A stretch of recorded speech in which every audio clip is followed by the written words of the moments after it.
গ্রামে আসলে আমি আবার থাকতে পারি না, সবসময় এসিতে থাকা আমার অভ্যাস হয়ে গেছে। হে রাকিব, হে তুমি রাকিব না?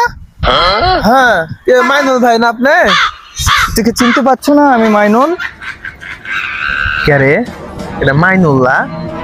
কয়েকদিন আগে ভারত কাম করে খাইলো, আর ঢাকার যে পরিবর্তন চিনাই যাচ্ছে না জি। ভাই ঢাকার যে আপনার এতই পরিবর্তন হচ্ছে চিনাই পাইতেন। মাশাআল্লাহ মাশাআল্লাহ। তোদেরকে এই খ্যাত গ্রামে আর রাখবো না রে। তোরা আর এই কতকাল এই খ্যাত গ্রামে থাকবি? তোদেরকে আমি ঢাকাতে নিয়ে যাব। হ্যাঁ, তোরা ওখানে যে আমার কোম্পানিতে চাকরি করবি। তোদেরকে এই খ্যাত গ্রামে আর থাকতে হবে না। ভাই আমি তো থাকবার চাই না গ্রামে, আমি তো ঢাকাতেই যাবার চাই। তাহলে আপনার মধ্যে একটা লোক নাই বলে আমি যাওয়া পারি না। হ্যাঁ রাকিব, তাহলে থাকো, আমার হাতে সময় নেই, আমি চলে যাচ্ছি। কেন মাইনুল, ঢাকার থেকে আসবো না বলে কখন আসলো ঢাকার থেকে? আর ঢাকার তোর চাষটা আমাকে চালাতে পরে কথা হবে। হ্যাঁ, আমি একটু আসছি। হ্যাঁ, আচ্ছা।